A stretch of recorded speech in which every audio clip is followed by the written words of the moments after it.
इस वक्त की बड़ी खबर पर सीधा नजर डालते हैं, जहां पर उमर अब्दुल्ला की अध्यक्षता में नेशनल कॉन्फ्रेंस की एक अहम बैठक आज हो रही है। इस बीच विकास कार्यों और राजनीतिक मुद्दों पर मंथन जो है वो किया जाएगा।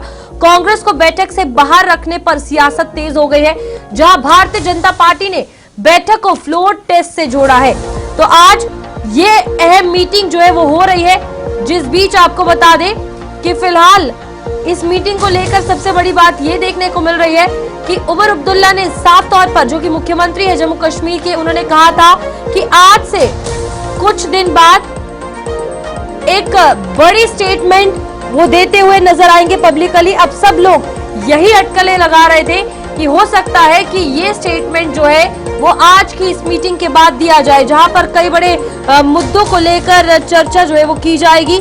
और नेशनल कॉन्फ्रेंस की अगर बात की जाए, तमाम विधायक जो है वहां पर मौजूद है, एक एक करके पहुंच रहे हैं, और स्टेटहुड हो या फिर रिजर्वेशन का मुद्दा हो, इन तमाम मुद्दों पर चर्चाएं जो है वो की जा रही है।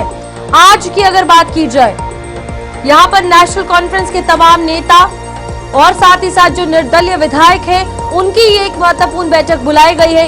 इस बैठक में जो सहयोगी दल कांग्रेस है उसको आमंत्रित ही नहीं किया गया है, जिसके कारण राजनीतिक गलियारों में सरकार के भविष्य को लेकर अटकलें जो है वो काफी ज्यादा तेज हो गई है। और ऑल इज नॉट वेल, ये साफ तौर पर एक स्टेटमेंट जो है वो सामने आती है। एक चीज जो है वो देखने को मिलती है कि क्या नेशनल कॉन्फ्रेंस के अंदर सब कुछ ठीक चल रहा है। चलिए, हमारे साथ इमरान नाइकू, हमारे संवाददाता श्रीनगर से फोन लाइन पर जुड़ चुके हैं। इमरान, मीटिंग के हवाले से बताइएगा, कौन कौन मीटिंग में अभी तक पहुंच चुका है?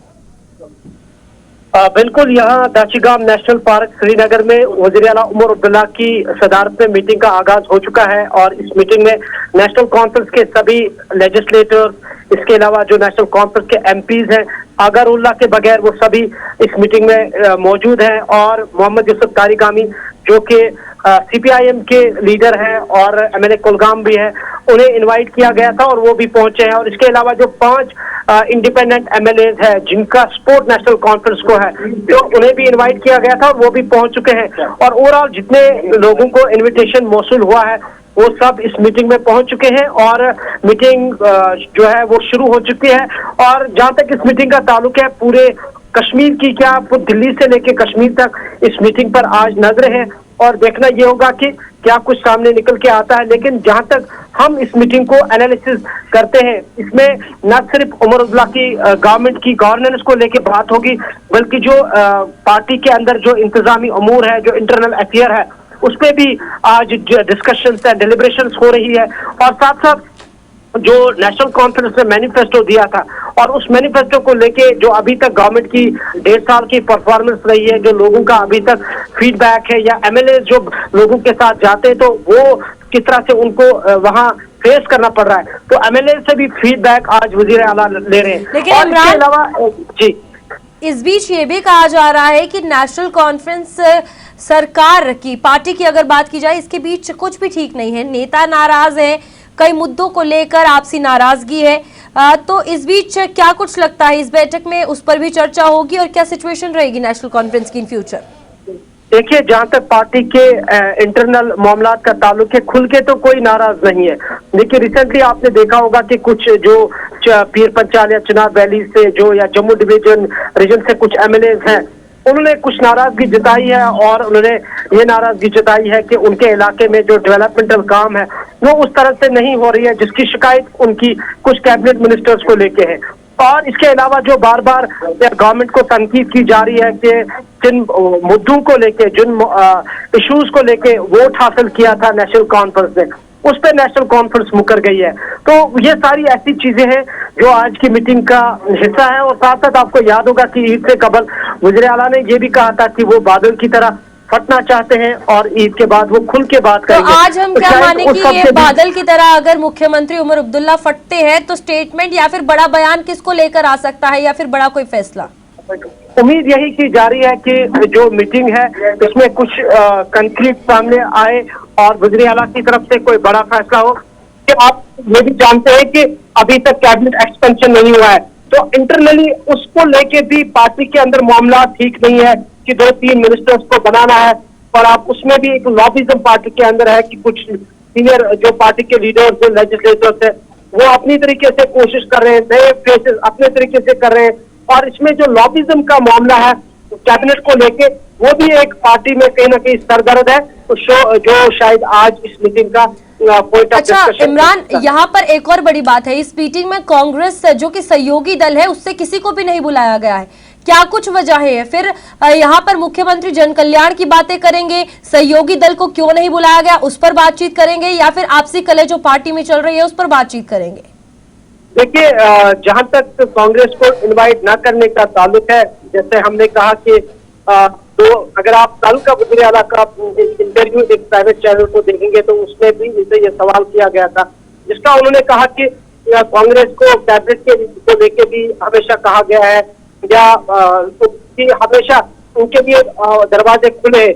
लेकिन जो आज कांग्रेस को इनवाइट नहीं किया गया है, कहीं ना कहीं ये इस अलायंस के ऊपर बड़ा सवाल है। हालांकि कांग्रेस गवर्नमेंट अलायंस नहीं है, बल्कि कांग्रेस गवर्नमेंट के बाहर इस नेशनल कॉन्फ्रेंस का एक अलायंस जरूर है, और वहां से इंडियन अलायंस में भी दोनों पार्टीज है।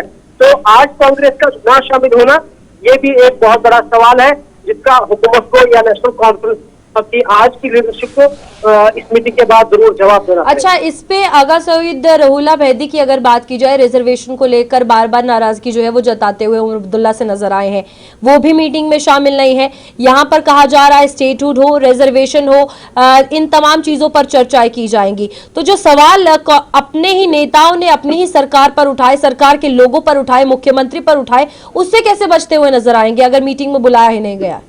अगर आप अगर उल्ला का स्टैंड देखेंगे, वो बार बार कह रहे हैं कि नेशनल कॉन्फ्रेंस ने मैंडेट के साथ गद्दारी की है, और जो लोगों से हमने वोट हासिल किया है वो 370, 35 स्पेशल स्टैट और इन चीजों को, या जम्मू कश्मीर में जो 2019 के बाद जो मामला पैदा हुए उसको लेके यहाँ वोट हासिल किया गया। और न सिर्फ उनकी तनकीद, पोषण की तनकीद अपनी जगह पे है, और कहीं ना कहीं अब अवामी हल्कों में भी ये बात यहाँ आ रही है कि जो पहले स्मार्ट मीटर की आज बात हो रही है, जो पहले ये कहा गया था कि स्मार्ट मीटर्स को दरियाई जल में फेंका जाएगा, उसके बाद ये कहा गया कि मेरे नानी के घर में भी है, मेरी आंटी के घर में भी स्मार्ट मीटर है। तो ये ऐसे चीजें हैं जो गवर्नमेंट को अब जवाब देने के लिए मजबूर कर। अच्छा, एक आखिरी सवाल इमरान ये रहेगा कि जन समस्याओं को लेकर बातचीत की गई है, तो उस पर क्या कुछ लग रहा है? लोगों के लिए सरकार ने उतना काम किया है जो मैनिफेस्टो में कहा गया था कि करेंगे? ये सवाल बार बार गवर्नमेंट से पूछा जा रहा है, और गवर्नमेंट का यही रिप्लाई है या उनका रिएक्शन है कि ये 5 साल का मैंडेट है, अभी 1.5 साल हुआ है, तो 1.5 साल में गवर्नमेंट ने बहुत कुछ काम किया है, चाहे वो विमेन्स को फ्री बस सर्विस की बात की जाए, या फिर ओल्ड एज पेंशन में इजाफे की बात हो, या फिर जो मैरिज असिस्टेंस स्कीम तो 50,000 से 75,000 तक बढ़ाने की बात हो। तो बहुत सारी चीजों का उन्होंने जिक्र किया, या जो 5 ये जो बिजली फ्री की जो बात हुई है उसको लेके गवर्नमेंट अपने तरीके से क्लेम कर रही है कि 1.5 साल के दौरान बहुत सारे वादे पूरे किए गए। ठीक है इमरान, बहुत शुक्रिया आपका ज्वाइन करने के लिए। नजर बनाए रखिएगा मीटिंग।